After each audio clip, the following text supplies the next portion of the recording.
So maybe you feel like you struggle to create your own drum fills based on triplets. Or maybe you feel like you don't have enough triplet vocabulary in order to be an effective drummer. Maybe you feel like you don't think you have the talent. And I get it because I used to feel that same way. That was me. In this video, I'm going to show you a proven system for building your own triplet vocabulary from the ground up. My name is David. This is the Drum Corner, where we create practice steps for drum concepts so that you can be a better musician. If you're interested in learning how to build triplet vocabulary from the ground up, then keep watching. I also put a timestamp in the description below so you could easily jump to the parts that you're curious about. All right, here we go.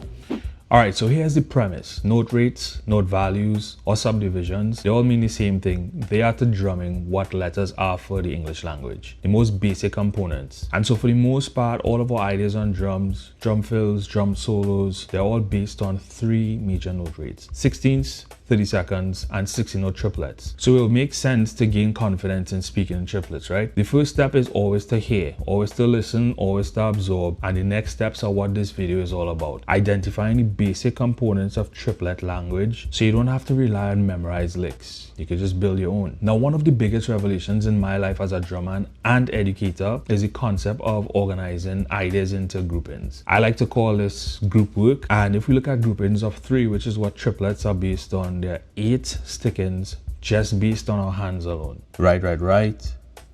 Right, left, left. Right, right, left. Right, left, right. Left, left, left. Left, right, right. Left, left, right.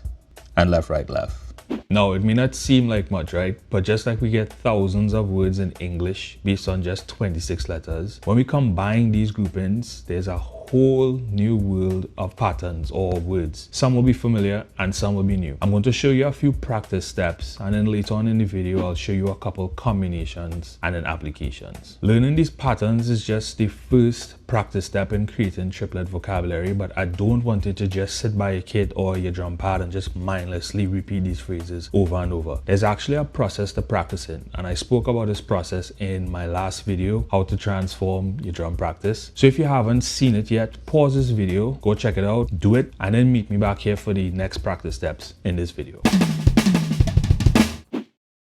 The combination of accents, ghost notes, regular notes is a really important part in creating expression. So we're going to include those tools in the practice steps in this video. Here are some of the common ways of adding accents to these patterns.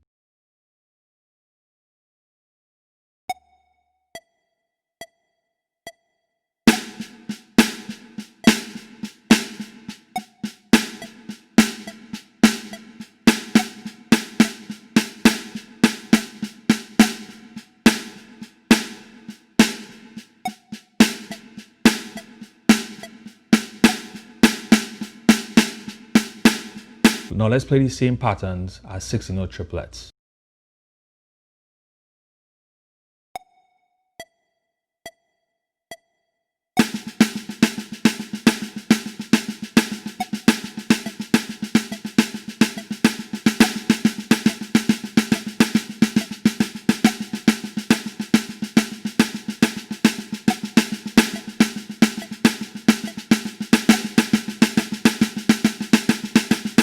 Okay, so let's check out a couple of these combinations, but first, I know you probably noticed that I didn't play right, right, right or left, left, left. And that's because we have a rule. No more than 2 strokes on the same limb in a row, so we rule out the right, right, right and the left, left, left, which means that we now have a pool of 6 patterns to work with. So check out these combinations. Let's go with right, left, left plus right, right, left, which will give us the 6-stroke rule.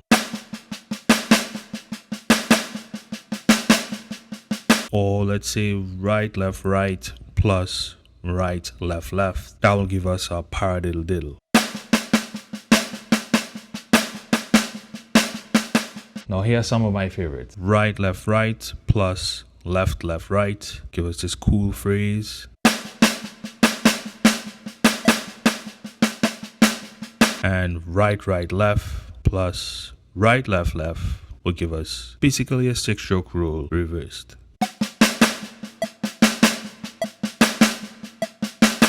Now, just like in any language, there are certain words that might be used more than others. Like, for instance, in English, we use the word the a lot more than, let's say, ant. So don't worry if you realize that some of these groupings or combinations are used more than the others. More on that later in the series. Also, there are certain words that may be harder to pronounce than others, or some you probably wouldn't even use, right? And so you'll find that to be true for these combinations and patterns as well. For now, I suggest that you create like a phrasing bank or like a library of these stick-ins that you like, and work on only 2 to 3 at a time, no more than that. In all, there are about 26 useful combinations, and I know that might seem a lot, but don't worry, I got you. You can find all of them in the PDF link below in the description. And on this channel, I'll be showing you creative ways of taking these ideas and stringing them together, right? These are just the words, and I'm going to show you some ways that you can become more fluent with these words.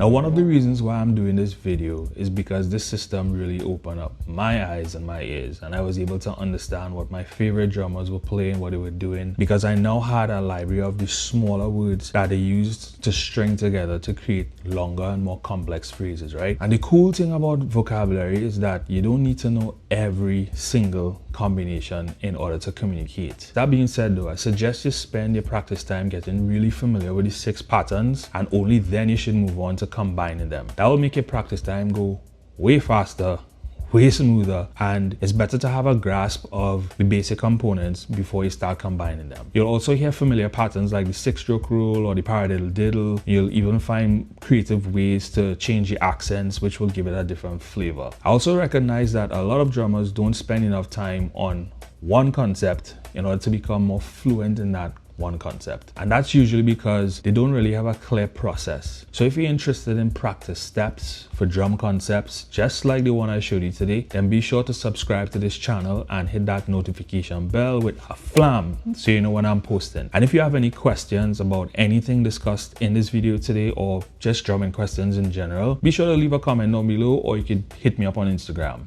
I'd love to hear from you. I hope this video was helpful and gave you some tools to get your triplet language going. And if you're ready for more, please head on over to the next video where I'll dive a little deeper into this concept, building useful triplet vocabulary, but this time we're going to talk about using a kick. See you next time in the Drum Corner.